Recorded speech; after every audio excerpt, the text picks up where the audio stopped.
tous et à tous. Alors, je vous emmène en 1980, début décembre 1980. La lumière de Noël préchauffe la ville.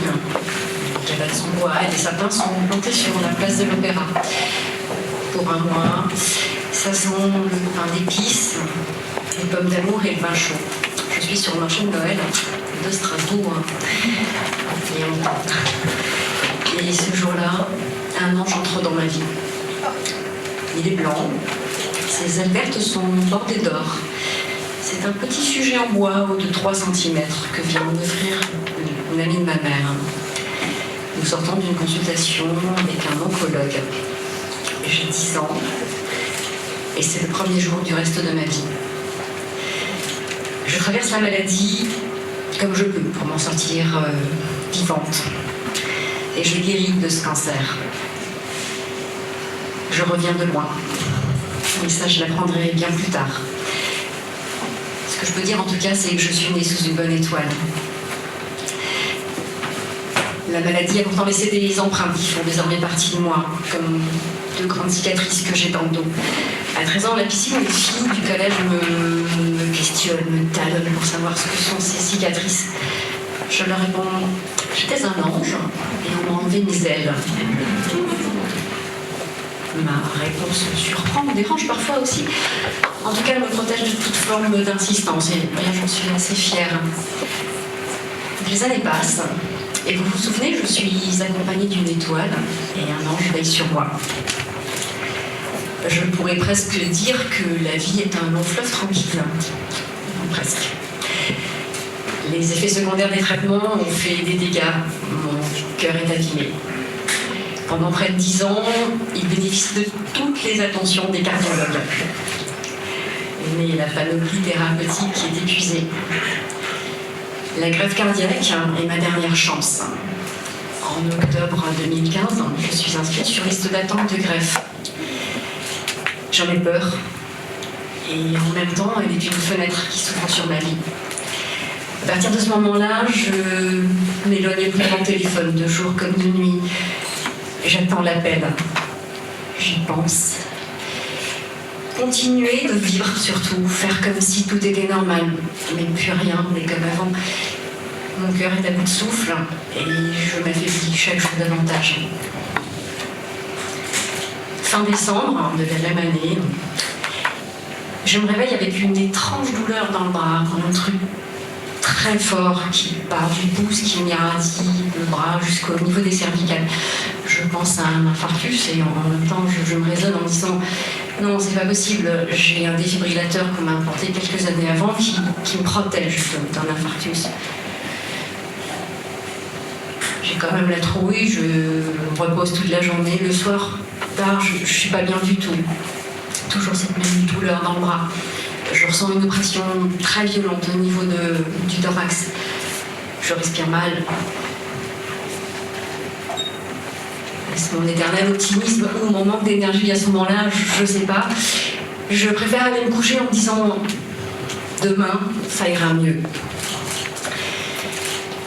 Un peu plus tard, je suis sous ma douche lorsque j'entends sonner mon téléphone une première fois. Je sais quel est cet appel. Je sors calmement, je me dirige vers mon téléphone. La sonnerie s'est arrêtée, puis recommence, pour une série de sonneries qui restent suspendues. J'arrive devant mon téléphone, je reste debout. Je ne bouge pas, je ne réponds pas, et puis personne ne commande. Mon amoureuse, qui est tout près de moi, me rejoint et me dit calmement « Réponds, s'il te plaît ». Je décroche.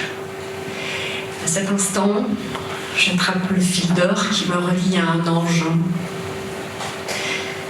Bonsoir Madame Dury, nous avons une proposition de greffe cardiaque pour vous. C'est Hélène, ma cardiologue, qui vient d'accepter le cœur compatible à mon organisme. Elle me donne les informations pour rejoindre l'hôpital dans les 2 heures. Je circule dans mon appartement, j'ai besoin de mouvement à ce moment-là. À un moment, je m'arrête pour prendre des notes. Karine, qui me suit depuis que j'ai décroché le téléphone, me fait remarquer l'heure à cet instant. Et l'horloge digitale de la cuisine affiche 00h00.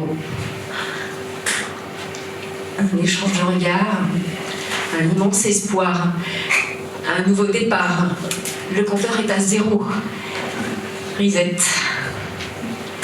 J'appelle bien mon fils qui est en voyage, je réveille ma fille, je lui dis au revoir au chat, à Douce le chien, à la maison, et nous partons.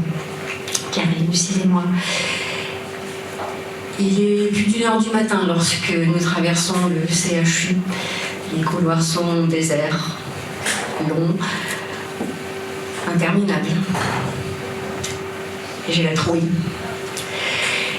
J'ai la trouille comme jamais je n'ai eu la trouille. Et pourtant je suis pleine d'espoir et sereine. C'est étrange, c'est comme si j'étais coupée en deux. La peur de mourir est aussi forte que l'espoir, ou l'espoir et l'envie de vivre sont aussi forts que la trouille de ne pas m'en sortir.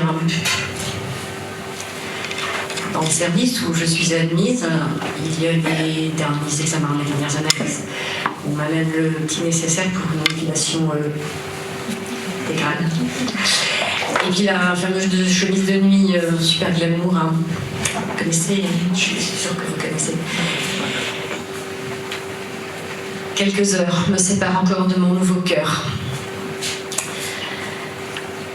Ce cœur qui m'a permis de...